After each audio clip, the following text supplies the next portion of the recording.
जय जोहार, नमस्कार। दैनिक छत्तीसगढ़ चैनल देख रहे हैं आप और छत्तीसगढ़ प्रदेश की तमाम महत्वपूर्ण बड़ी खबरों की शुरुआत सर्वप्रथम आज की पहली बड़ी खबर के साथ। केरोसिन का दाम अब गिर चुका है। 104 रुपए से घटकर अब 65 रुपए प्रति लीटर पर केरोसिन के दाम आ चुके हैं। लंबे समय से पेट्रोल डीजल की बराबरी करने वाला, यहाँ तक कि उससे ऊपर की दाम में बिकने वाला मिट्टी तेल एक बार फिर से एक साल पहले वाले रेट में आ चुका है। अप्रैल माह में केरोसिन एक बार फिर से 65 रुपए में राशन कार्ड धारियों को मिल रहा है। बता दें कि बीते साल जून से कीमतों में इजाफा होना शुरू हुआ था। जून में 50 रुपए प्रति लीटर और जनवरी तक 104 रुपए प्रति लीटर हो गया था।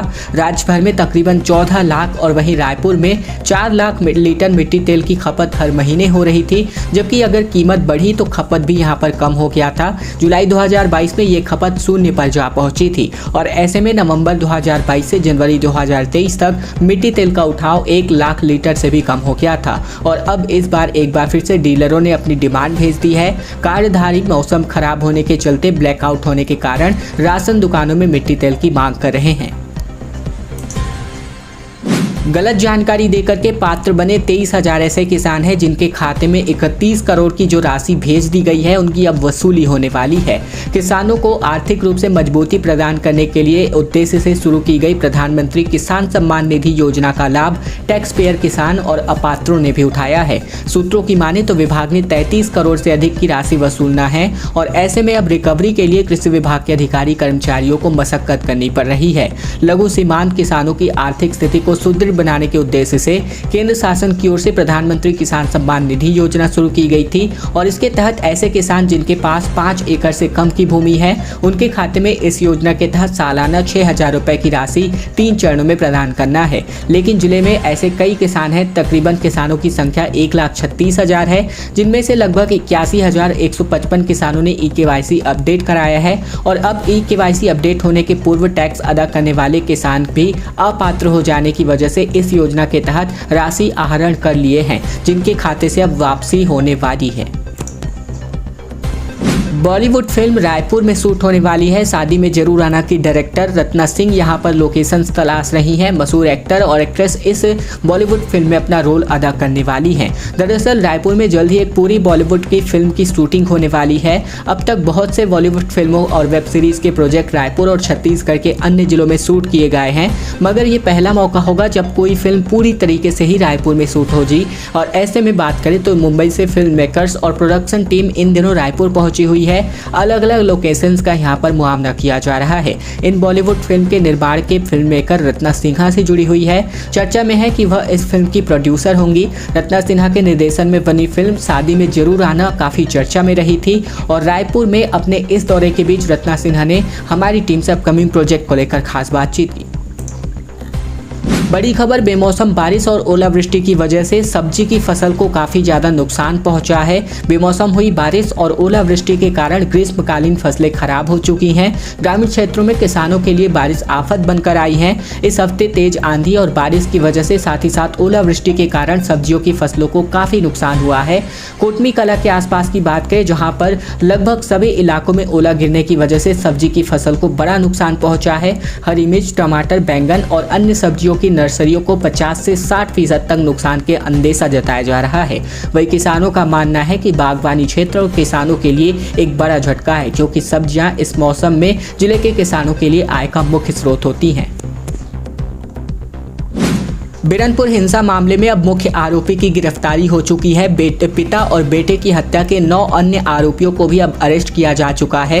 दरअसल बेमेतरा जिले के बिरनपुर गांव में 8 अप्रैल को 2 समुदायों के बीच हुई हिंसक झड़प के मामले में 23 वर्षीय भुवनेश्वर साहू की जान ले ली गई थी और ऐसे में हत्या के मुख्य आरोपी रशीद मोहम्मद उर्फ कल्लू खान की यहाँ पर पुलिस ने गिरफ्तार किया था। वहीं हिंसा के बाद 11 अप्रैल के दिन सक्ती घाट इलाके में पिता पुत्र रहीम मोहम्मद और ईदुल मोहम्मद की यहाँ पर लाश पाई गई थी। दोनों की हत्या 9 और अन्य आरोपियों को पुलिस ने गिरफ्तार किया है। इसके पहले 8 आरोपियों की गिरफ्तारी 17 अप्रैल को की गई थी। मामला साजा थाना क्षेत्र का है। बीएमएस ने प्रधानमंत्री के नाम अपना ज्ञापन संबोधित सौंपा है। दरअसल भारतीय मजदूर संघ अर्थात बीएमएस ने बिलासपुर में न्यूनतम वेतन के स्थान पर आजीविका वेतन, सभी के लिए सामाजिक सुरक्षा, ठेका प्रथा बंद हो और देश के आर्थिक विकास के लिए राष्ट्रीय श्रम नीति बनाने की मांग बीएमएस के द्वारा करी गई। साथ ही इन मुद्दों को लेकर के जिले में स्थित सभी आनुषंगिक संगठनों के साथ सैकड़ों की संख्या में नेहरू चौक में एकत्रित होकर के बीएमएस संघ के सदस्य नजर आए। इसके अलावा नारेबाजी करते रहे। इसके अलावा बात करें तो कलेक्टर कार्यालय पहुंचकर प्रधानमंत्री के नाम संबोधित एक ज्ञापन भी सौंपा गया। कार्यक्रम में प्रदेश उपाध्यक्ष और जिला बिलासपुर प्रभारी शंख ध्वनि सिंह बनाफर, जिला मंत्री संजय तिवारी भी यहां पर मौजूद रहे। मांग बढ़ने की वजह से 70 रुपए तक यहां पर अंडा की कीमत उछाल मार चुकी है। 6 दिन में ये दाम बढ़े हैं। पिछले माह भर से लगातार घट रही अंडों की कीमतों में एक के बाद एकाएक बढ़ोतरी हो गई है। सप्ताह भर में ही अंडे की कीमतों में थोक में 70 रुपए तक की बढ़ोतरी हो गई है। थोक में अंडा 350 रुपए प्रति सैकड़ा की दर बढ़कर अब 455 रुपए प्रति सैकड़ा हो गया है। इस प्रकार चिल्हर में अंडा 5 रुपए से बढ़कर 5.5 रुपए प्रति नग हो गया है। क्षेत्र से जुड़े कारोबारियों का कहना है कि अंडे की कीमतों में बढ़ोतरी के पीछे मुख्य कारण मांग की बढ़ोतरी की तुलना में उत्पादन कम होना है और अब बढ़ती मांग को देखते हुए उत्पादन बढ़ने पर ही कीमतों में गिरावट आएगी।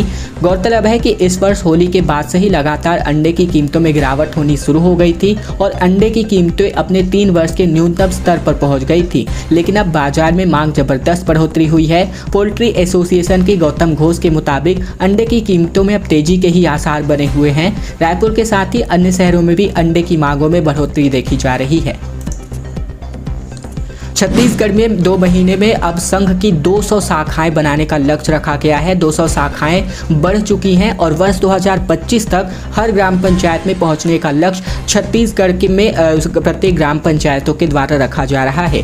दरअसल वर्ष 2025 तक के राष्ट्रीय स्वयंसेवक संघ अर्थात आरएसएस अपना शताब्दी वर्ष 2025 में मनाने वाली है और इसके पहले संघ अपने विस्तार में जुटा हुआ है। छत्तीसगढ़ में महज 2 महीने के भीतर ही संघ की 200 नई शाखाएं शुरू हो चुकी हैं। ये बढ़त प्रदेश के हर जिलों में रिकॉर्ड हुई है। छत्तीसगढ़ समेत देश भर में संघ ने शताब्दी वर्ष तक हर ग्राम पंचायत पे एक शाखा लगाने का लक्ष्य रखा है। पखवाड़े भर पहले रायपुर के इंदिरा गांधी कृषि विश्वविद्यालय से लगे एक भवन में सप्ताह भर पहले प्रांत की टोली की बैठक में प्रांत संचालक डॉक्टर पूर्णेंदु सक्सेना, प्रांत कार्यवाह चंद्रशेखर देवांगन, प्रांत प्रचारक प्रेमशंकर सिदार समेत अन्य संघ के विस्तार की समीक्षा और आगे के लक्ष्य को पूरा करने की नीति तय की गई थी। 16 जून से नया शिक्षण सत्र प्रारंभ होने वाला है और स्कूलों के खुलते ही विद्यार्थियों को किताबें डिपो में पहुंच चुकी हैं पुस्तकें। दरअसल छत्तीसगढ़ पाठ्य पुस्तक निगम ने समय पर किताबें वितरित करने के लिए तैयारियां पूर्ण कर ली हैं। 16 जून से नए शिक्षण सत्र की शुरुआत होने से पहले ही प्रदेश भर के स्कूलों में किताबें पहुँचा दी जाएंगी। स्कूल खुलते ही विद्यार्थियों को किताब देने का लक्ष्य रखा जा रहा है। अधिकारियों ने बताया कि कक्षा 1 से लेकर कक्षा 10वीं तक के विद्यार्थियों के वितरण के लिए हाई स्कूलों व संकुलों को प्रदान किया जाना वितरण शुरू किया जा चुका है। अंबिकापुर, रायगढ़, इसके अलावा जगदलपुर डिपो से इसके क्षेत्रांतर्गत आने वाले सभी हाई स्कूलों को पाठ्य पुस्तकें भेज दी गई हैं। इसके अलावा जो शिक्षा मंत्री प्रेमसाय सिंह टेकाम है, इनके निर्देशानुसार शिक्षण सत्र की शुरुआत में ही किताबें और यूनिफॉर्म वितरित की जानी है। 485 पदों के लिए आज प्लेसमेंट कैंप का आयोजन होने वाला है। 8वीं से लेकर के आईटीआई किए बेरोजगारों के लिए नौकरी पाने का एक सुनहरा अवसर है। छत्तीसगढ़ में 8वीं कक्षा से लेकर आईटीआई प्राप्त किए हुए बेरोजगारों को एक अच्छी नौकरी पाने का सुनहरा अवसर है। जिला रोजगार एवं स्वरोजगार मार्गदर्शन केंद्र दुर्ग में ऐसे बेरोजगारों के लिए आज के दिन प्लेसमेंट कैंप आयोजित किया जा रहा है। यहाँ अलग अलग कंपनियां 485 पदों पर नौकरी के लिए बेरोजगारों का चयन करेंगी। जानकारी के मुताबिक इस प्लेसमेंट कैंप में एयरटेल पेमेंट्स बैंक, नवा भारत उद्योग के अंतर्गत भवन इन फ्रंट ऑफ लोड आरटीओ रो, इसके अलावा जो है रेड number 1 Telibandha Raipur rural bank के मित्र के लिए 10 पदों पर भर्ती करेगी। इस तरह Celebi airport services private limited India के अंतर्गत बात करें तो 175 पद, जिनमें ड्राइवर, ऑपरेटर, हैवी व्हीकल और आईटीआई साथ ही बीएई एजेंट के लिए 30 पदों पर भर्तियां होने वाली है। कुल मिलाकर 485 पदों पर भर्ती होने वाली है। सेमेस्टर सिस्टम में उत्तीर्ण होने के लिए 40% अंक चाहिए होते हैं छात्रों को, और इस बात की जानकारी छात्रों को नहीं थी। दरअसल राष्ट्रीय शिक्षा नीति के अंतर्गत BA, BCom, BSc समेत सभी स्नातक पाठ्यक्रमों को वार्षिक परीक्षा की जगह सेमेस्टर पद्धति में बदला जाना है। प्रयोग के तौर पर अब प्रदेश के ऑटोनॉमस महाविद्यालयों में शैक्षणिक सत्र 2022-23 से ही इसे लागू कर दिया गया है। सेमेस्टर सिस्टम में तब्दील किए जाने की वजह से कई दूसरे बदलाव भी परीक्षा संबंधी नियमों में हो चुके हैं। छात्रों को परिणाम आने के पूर्व तक इसकी जानकारी ही नहीं थी। नतीजे घोषित होने के बाद जब छात्रों को इन बदले हुए नियमों के विषयों में जानकारी पता चल रहा है तो महाविद्यालय से लेकर विश्वविद्यालय कैंपस में हो हल्ला हो रहा है। दरअसल वार्षिक परीक्षाओं में उत्तीर्ण होने के लिए न्यूनतम 33% अंक निर्धारित हैं, लेकिन सेमेस्टर परीक्षा में से बढ़ाकर 40% कर दिया गया है। अर्थात यदि 100 अंक के पर्चे होते हैं तो छात्रों को उत्तीर्ण होने के लिए कम से कम 40 नंबर लाने होते हैं। और ऐसे में बात करें तो BA में 50% छात्राएं इसी वजह से फेल हो गई हैं। राजधानी रायपुर के 3 ऑटोनॉमस महाविद्यालय ऐसे हैं जहां पर सेमेस्टर से पद्धति लागू की गई है नई शिक्षण नीति के अंतर्गत, जिनमें साइंस कॉलेज छत्तीसगढ़ महाविद्यालय और डिग्री गर्ल्स कॉलेज में सेमेस्टर सिस्टम लागू किया गया है। छत्तीसगढ़ कॉलेज में BA में सिर्फ 28% छात्राएं ही उत्तीर्ण हो पाई हैं। बुद्ध पूर्णिमा पर 130 साल बाद चंद्र ग्रहण दिखने वाला है। दरअसल एक बड़ी खबर, जहां साल का पहला चंद्र ग्रहण बुद्ध पूर्णिमा के दिन लगने जा रहा है। 5 मई को इस वर्ष का पहला चंद्र ग्रहण लगेगा, लेकिन ये भारत में नहीं दिखाई देगा। इसके पहले साल का पहला सूर्य ग्रहण 20 अप्रैल को लगा था। ये भी भारत में दिखाई नहीं दिया था। रात में 8:46 पर चंद्र ग्रहण शुरू होगा और 1 बजे तक खत्म हो जाएगा। इस तरह से ये चंद्र ग्रहण लगभग 4 घंटे 15 मिनट की अवधि का होगा। भाजयुमों ने जमकर विरोध किया। बेरोजगारी भत्ते में लेकर जारी नियमों को छलावा भी बताया। बैरिकेडिंग्स तोड़ करके कलेक्ट्रेट में ताला जड़ दिया गया। छत्तीसगढ़ में बेरोजगारी भत्ता को लेकर भारतीय जनता युवा मोर्चा की ओर से लगातार प्रदर्शन जारी है, जोरदार प्रदर्शन जारी है। और इसी कड़ी में गुरुवार को सूरजपुर जिले में बड़ी संख्या में युवा मोर्चा के कार्यकर्ताओं ने कलेक्ट्रेट परिसर का घेराव कर गेट पर ताला लगा दिया। इस दौरान पुलिस और कार्यकर्ताओं के बीच जमकर झूमाझपटी हुई। इनमें कार्यकर्ताओं को भी चोटें आई है। वहीं भाजयुमों ने सरकार पर दमन करने के साथ ही पुलिस की ओर से लाठीचार्ज करने का आरोप लगाया। मन की बात सुनने को लिए छत्तीसगढ़ के 90 विधानसभा क्षेत्रों में 2 लाख से अधिक लोग जुटाने का लक्ष्य रखा गया है। प्रधानमंत्री मोदी के मन की बात का 1वां एपिसोड 30 अप्रैल को प्रसारित होगा और ऐसे में छत्तीसगढ़ भाजपा इस अवसर पर बड़े आयोजन की तैयारी कर रही है। प्रदेश के 90 विधानसभा क्षेत्र के 200 कार्यकर्ता एकजुट होंगे। कम से कम 2 लाख लोगों को एकजुट करने का लक्ष्य रखा गया है। ये लोग ऐसे लोग होंगे जो वर्ग विशेष में ओपिनियन मेकर्स की भूमिका निभाते हैं। इनमें विभिन्न संगठनों, समाजों के प्रमुखों को भी आमंत्रित किया गया है। इसके अलावा अधिक स्थानों पर इसके लाइव प्रसारण सुनाने की व्यवस्था की जा रही है। दंतैल समेत 30 हाथी का दल जो है जंगलों में घूम रहा है। हाथी सड़क पर करतला कुदबुरा में अंधेरा होने के बाद यहां पर सफर न करने की हिदायत दी जा रही है।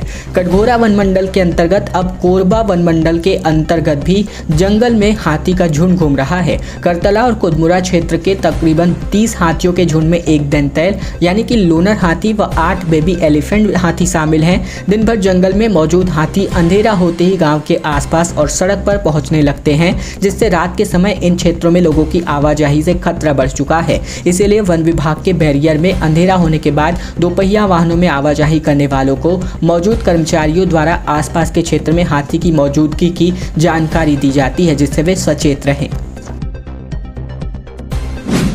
बीजेपी नेता बताएंगे गुड्डू मुस्लिम कहां छिपा है। कांग्रेसियों ने पुलिस से कहा कि उनसे पूछताछ कीजिए, उन्हें ठिकाना पता है। दरअसल कांग्रेस नेताओं के एक प्रतिनिधिमंडल ने रायपुर के एडिशनल एसपी डीएसपी से शिकायत की है। उन्होंने गुड्डू मुस्लिम के संबंध में दिए गए बयानों को लेकर भाजपा नेताओं के खिलाफ कार्यवाही करने की मांग की है। उन्होंने कहा है कि पुलिस को बीजेपी नेताओं से पूछताछ करनी चाहिए, जिससे अपराधी गुड्डू मुस्लिम को पकड़ाया जा सके। यदि वे सही जानकारी नहीं देंगे तो उनके खिलाफ एक्शन लेना चाहिए। दरअसल प्रदेश कांग्रेस संचार विभाग के अध्यक्ष सुनील आनंद शुक्ला के नेतृत्व में एएसपी को ज्ञापन सौंपा गया। कांग्रेस नेताओं ने कहा है कि बीते 2 से 3 दिनों में बीजेपी के नेता बयान दे रहे हैं कि उत्तर प्रदेश का भगोड़ा अपराधी गुड्डू मुस्लिम छत्तीसगढ़ में है। भाजपा नेताओं का ये आरोप बेहद ही गंभीर है। यदि पड़ोसी राज्य का कोई अपराधी छत्तीसगढ़ में है तो उसकी तत्काल गिरफ्तारी होनी चाहिए। अंतिम बड़ी खबर, जहां रायपुर में फिल्म दृश्यम के जैसा एक हत्याकांड सामने आ रहा है। कैब ड्राइवर को मार करके आंगन में ही लाश को गाड़ दिया गया था। 11 दिन बाद एक बड़ा खुलासा हुआ है। राजधानी रायपुर में फिल्म दृश्यम जैसे हत्याकांड की वारदात सामने आई है। हत्यारों ने युवक की हत्या करके उसकी लाश को घर के आंगन में ही गाड़ दिया था और मृतक के मोबाइल को किसी दूसरे लोकेशन पर जाकर फेंक दिया गया था। पूरे मामले में पुलिस ने अब 2 आरोपियों की गिरफ्तारी की है। ये घटना 14 से 15 अप्रैल की बताई जा रही है। जिस युवक की हत्या हुई है वो पेशे से एक कैब ड्राइवर था।